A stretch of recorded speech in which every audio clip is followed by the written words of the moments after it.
Story written for CBS News used with permission. Artist's illustration of a Vulcan rocket launching from Cape Canaveral.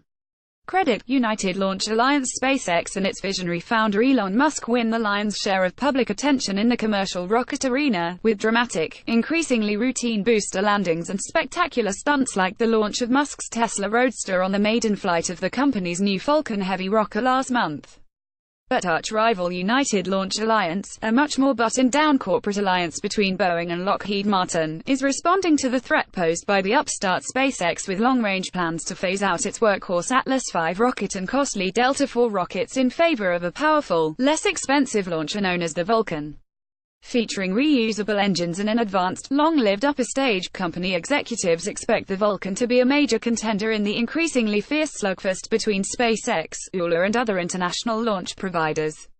That battle was center stage Wednesday when the Air Force awarded SpaceX a $290 million contract to launch 3 Global Positioning System navigation satellites atop Vulcan 9 rockets in late 2019 and 2020.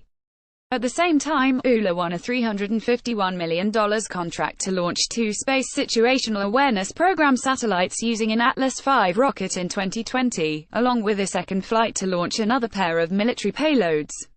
"I am a big supporter of competition," ULA CEO Tory Bruno said in a recent interview. "Makes it an exciting time to be in space. You never know what's going to happen. In my 35 years as a rocket scientist, I never thought I'd see somebody just launch a car into space for fun. I'm not sure what I think of that yet. So yeah, I'm with you. These are exciting times." In one sense, ULA is playing the tortoise to SpaceX hare. Musk was first out of the blocks with development of reusable rocket boosters, but Bruno believes ULA's Vulcan, with reusable first-stage engines, makes the most sense financially given current market projections. He said the Vulcan's engines represent 2/3 of the cost of the stage. Under ULA's approach, the engines will be recovered and reused after every flight. SpaceX design calls for recovery of the entire rocket stage. Depending on the weight of the payload and the requirements of its orbit, that cannot be done on every flight. It boils down to as simple as this: is it better to recover 100% of the value of the booster some of the time, or only 2/3 of the value of the booster all of the time, Bruno said reporters during a roundtable discussion earlier this week. "Well, that depends on how often you get a big, heavy payload. We've each made market forecasts, and if we're right, our solution will be economically advantageous. If I'm wrong and they're right, then there's will." ULA is staking its future on the Vulcan. Equipped with up to 6 upgraded strap-on solid fuel boosters, the new rocket will generate some 3.8 million pounds of lift-off thrust. ULA Chief Executive Tory Bruno. Credit: Space Foundation outperforming ULA's current heavy-lift booster, the 3-core Delta IV. The Vulcan will be able to boost 80,000 pounds to low Earth orbit or up to 35,900 pounds to the elliptical geosynchronous transfer orbits (GTOs) used by communications satellites bound for operational stations 22,300 above the equator. The least powerful version of the new rocket, one without any solid fuel boosters and an advanced upper stage known as ACES, is expected to sell for less than $100 million. The base version of ULA's Atlas V rocket currently goes for about $109 million, Bruno said, while a heavy-lift Delta IV sells for about $350 million. Even with 6 solid fuel boosters and a large payload fairing, the most powerful version of the Vulcan will still cost more like a quarter or a third of the cost of the Delta IV Heavy, Bruno said in the interview with CBS News. For comparison, SpaceX sells a commercial version of its Vulcan 9 rocket for $62 million, according to the company's website, although the price climbs to more than $90 million a copy for military missions. A commercial version of the company's Vulcan Heavy rocket, which debuted in February, has a list price of $90 million, but it apparently assumes all 3 core stages are recovered for reuse. That version of the rocket, according to the SpaceX website, can boost 8 metric tons, or 17,600 pounds to geosynchronous transfer orbit. That's the version launched last month, roughly equivalent, Bruno said, to a mid-range Atlas.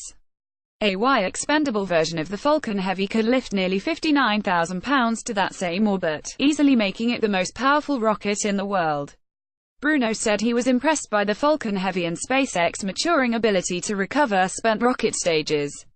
"I'm a rocket scientist, and it was very cool to watch," he said. I certainly give credit to Elon Musk for sort of creating more excitement around space than we had a decade ago. But this is not a particularly friendly competition. SpaceX website brags the Vulcan Heavy could lift more than twice the payload of the next closest operational vehicle, the Delta IV Heavy, at one-third the cost. Not so fast, says Bruno. Delta Heavy was really designed around the national security, primarily NRO National Reconnaissance Office mission set, which has complicated orbits, and it's optimized for that, he said. It goes for about $350 million. It's a military mission only. I don't offer it commercially, at least today. There's no commercial market for a heavy. The Delta IV, designed by Boeing, and the Atlas V, built by Lockheed Martin, originally were developed for the Air Force's Evolved Expendable Launch Vehicles, or ELVs, intended to provide assured access to space for high-priority national security payloads. With government approval, the two companies formed a partnership and the first Atlas V, carrying a commercial satellite, blasted off in August 2002. SpaceX launched its first Vulcan 9 in 2010 and, after Air Force certification and vocal complaints about ULA's perceived monopoly in the military space arena, the California rocket builder was cleared to compete for military contracts. We've been competing now for almost 2 years in the military market space, Bruno said before this week's Air Force contracts were announced. Vulcan 9s are going for about $97 million, $96.5 million, I think, is the most recent one. They've won half, we've won half. The government discloses the winner's price because we're public procurements. So I think we each know what our prices are. The Vulcan Heavy rocket takes off on its first test flight. Credit, Walter Script Tuners 2, Spaceflight Now to compare the Vulcan Heavy with the Delta IV. Do you want to compare government missions? He said. We don't market the Delta IV commercially. So I would look at the Vulcan 9 at $96.5 million as a single stick. Scale that up to be a Vulcan Heavy, which is a 3-core version of that rocket, and whatever that price is what I would compare to $350 million.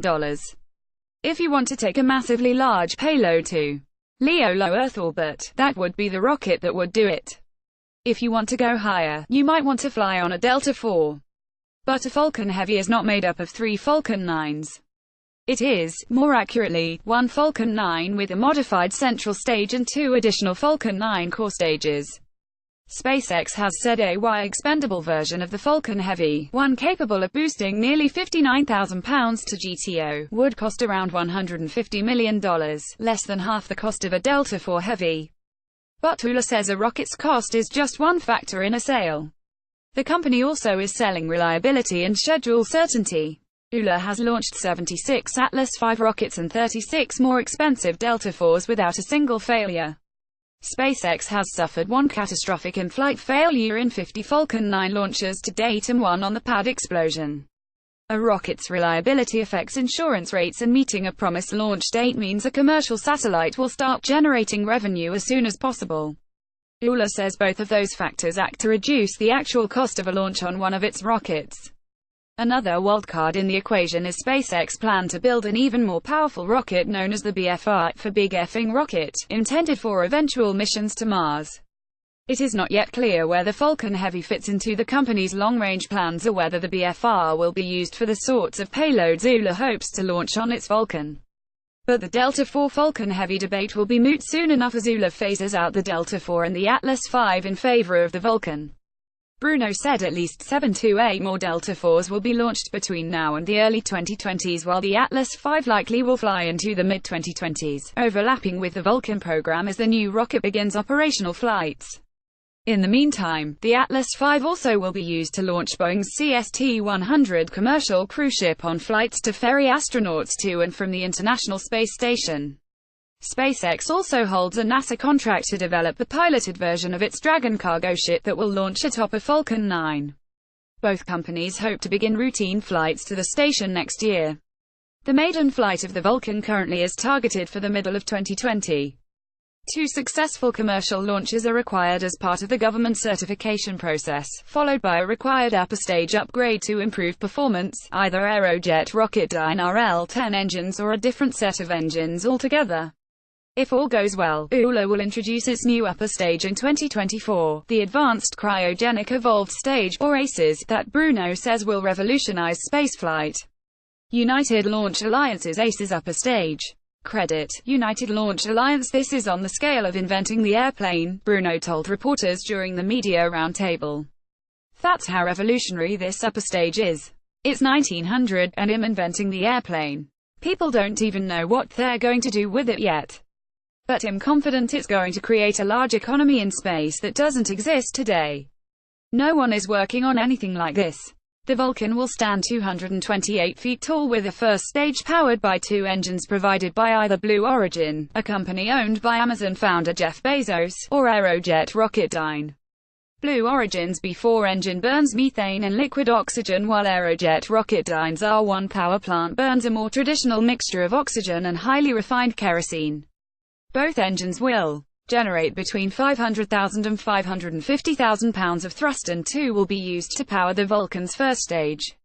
Bruno said ULA is nearing a decision on which engine to employ, but would not provide any sort of timetable other than to say the company would announce its choice soon. They're both good engines, he told CBS News. They both use what we think of as a very advanced Russian engine cycle, an oxygen-rich stage combustion that the US has never, ever had, and we now will. They just use two different hydrocarbon fuels, as you know, one is kerosene and one is methane. Both engines have a lot of additive manufacturing content, which takes that Russian technology and makes it a lot more manufacturable and really updates it to modern standards.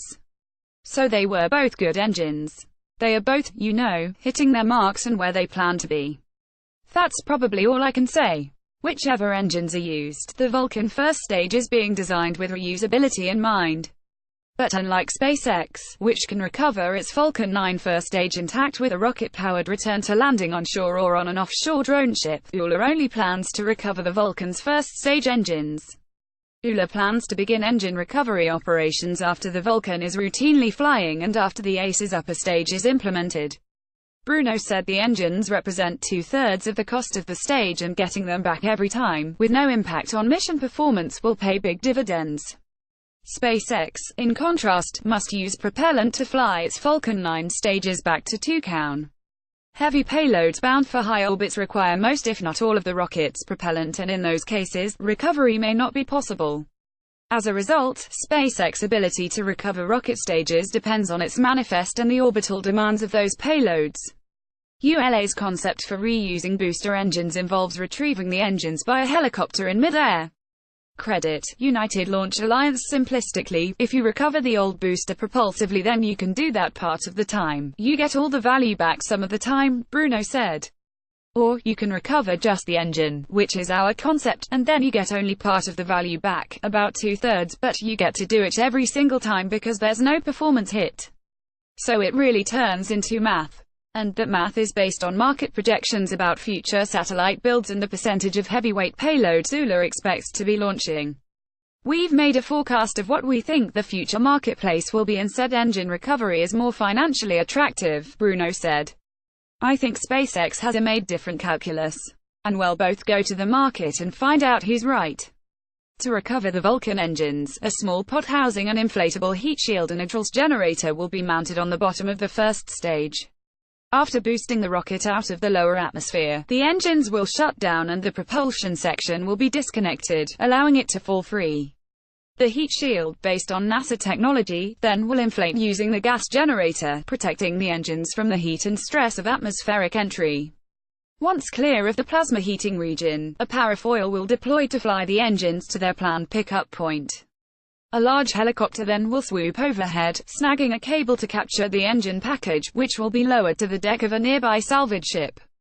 A similar technique was used to capture film canisters ejected from Corona spy satellites in the 1960s. We'll separate really the whole back end of the first stage, Bruno said. Then, we're going to re-enter it behind the NASA inflatable heat shield and then pop a parachute, really a parafoil, because that allows us to make sure we fly to GPS coordinates and a big helicopter will be waiting for it and snag it, set it down. Recovering the engines non-propulsively will allow the Vulcan to use virtually all of its propellant to put the payload into the best possible orbit for a pretty modest weight penalty, you know, the weight of a parachute, the weight of the subsystem, Bruno said. For a booster, 5 pounds of inert weight only costs 1 pound of payload, he added, whereas it's pound for pound on an upper stage. In any case, Bruno said the entry environment behind the heat shield is much more benign than what a Vulcan 9 experiences with its tail-first propulsive descent, and ULA engineers expect engine refurbishment to be a relatively straightforward affair. The engines that we're developing we think are going to be pretty easy to refurbish, Bruno said.